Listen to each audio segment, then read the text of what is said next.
Selamat pagi, saudara-saudari di dalam Kristus.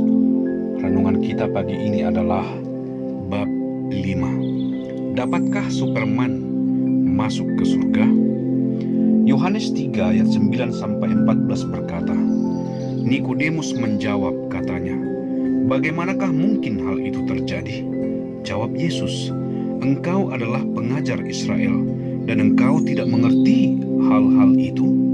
Aku berkata kepadamu, sesungguhnya kami berkata-kata tentang apa yang kami ketahui, dan kami bersaksi tentang apa yang kami lihat. Tetapi kamu tidak menerima kesaksian kami. Kamu tidak percaya waktu aku berkata-kata dengan kamu tentang hal-hal duniawi. Bagaimana kamu akan percaya kalau aku berkata-kata dengan kamu tentang hal-hal surgawi? Tidak ada seorang pun yang telah naik ke surga selain daripada Dia yang telah turun dari surga, yaitu Anak Manusia. Dan sama seperti Musa meninggikan ular di padang gurun, demikian juga Anak Manusia harus ditinggikan. Nikodemus tidak sabar lagi untuk ingin tahu bagaimana caranya dilahirkan kembali. Oleh karena itu ia berkata dalam Yohanes 3 ayat 9, bagaimana hal itu dapat terjadi? Ini adalah pertanyaan yang paling penting yang pernah ditanyakan Nikodemus dalam hidupnya.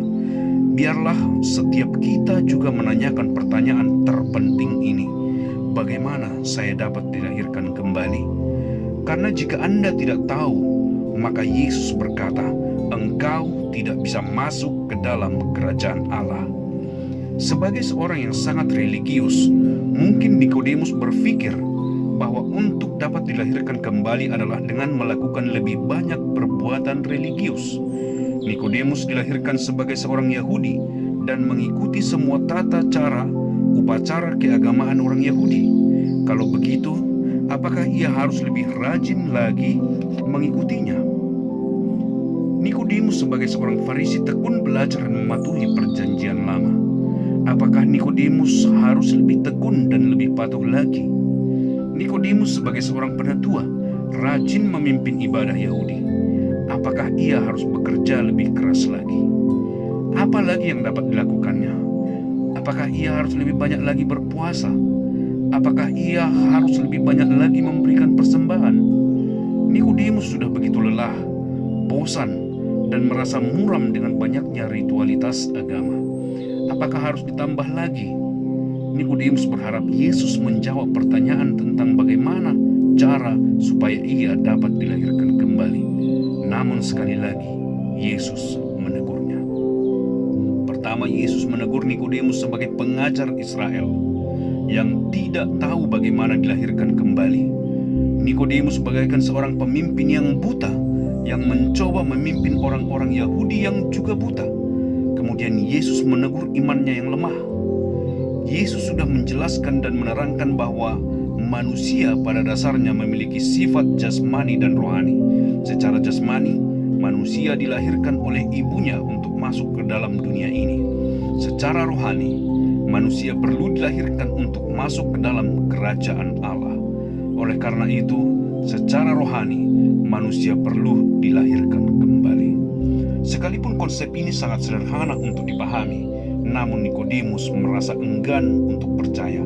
Nikodemus hanya mau berpegang pada konsep keagamaan.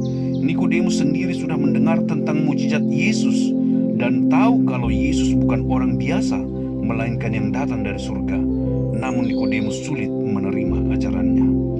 Seperti layaknya Nikodemus, banyak pemimpin-pemimpin Kristen yang menghabiskan hidup untuk mempelajari rincian upacara keagamaan.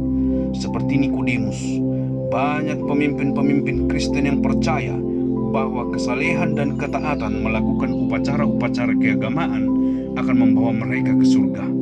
Tetapi Yesus menekankan kepada kita bahwa apa yang penting bukanlah ketaatan kita menjalankan upacara keagamaan, melainkan kelahiran kembali. Pernahkah Anda bertanya kepada diri sendiri, bagaimana saya bisa dilahirkan kembali? Ini adalah pertanyaan yang paling penting yang dapat Anda tanyakan dalam hidup Anda. Jika Anda tidak tahu jawabannya, pastilah Anda masuk ke neraka. Jadi, pertanyaan terpenting dalam hidup ini adalah bagaimana saya dapat dilahirkan kembali. Terima kasih saudara-saudari sudah mendengarkan. Sampai berjumpa esok hari. Tuhan memberkati.